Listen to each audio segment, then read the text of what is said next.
It's not too long ago that I was reading a survey about woodworkers in the United States, and one of the numbers that came out of that was that a lot of woodworkers are in areas of about 275 square feet to do their woodworking. And I thought about that for a little bit, and it makes a lot of sense, because you know what that is?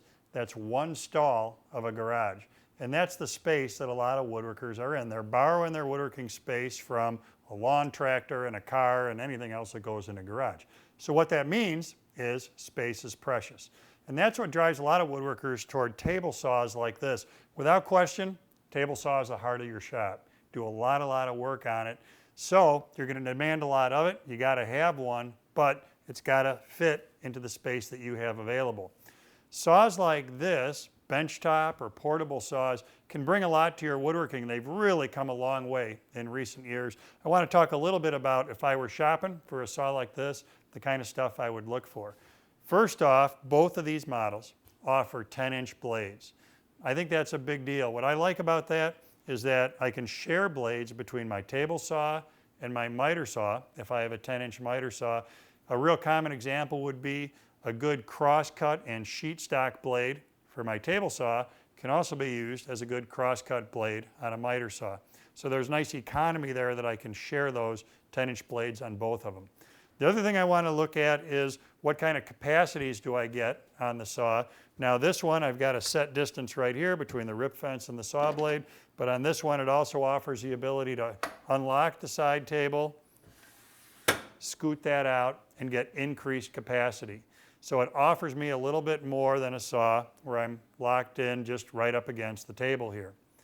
Let's talk too about dado heads. We talked about blades.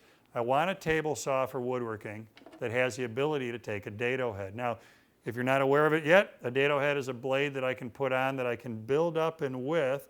On some models, like this one, I can go up as wide as a 1/2 inch.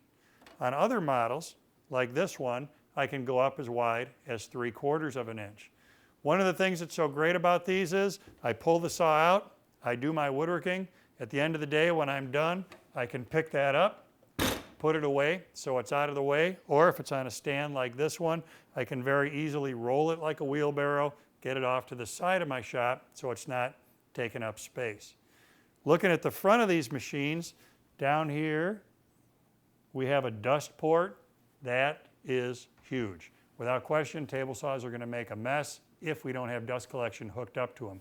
What's pretty cool about these is that's a standard shop vacuum size. So I take a standard hose, I plug it in there, I run the vacuum. It's got great dust collection through the shroud that surrounds the blade. So if I am working in the garage that I'm sharing, because it's attached to my house, I'm not going to be tracking a lot of junk into the house that comes off the table saw. So the other thing I'm looking for is a guard that's very easy to use, because that means you're going to use it all the time. Guard like this, very easy to take off when it needs to come off, very easy to put back on. The other thing that's pretty cool here is this is a portable saw with a riving knife. Riving knives travel up and down with the blade.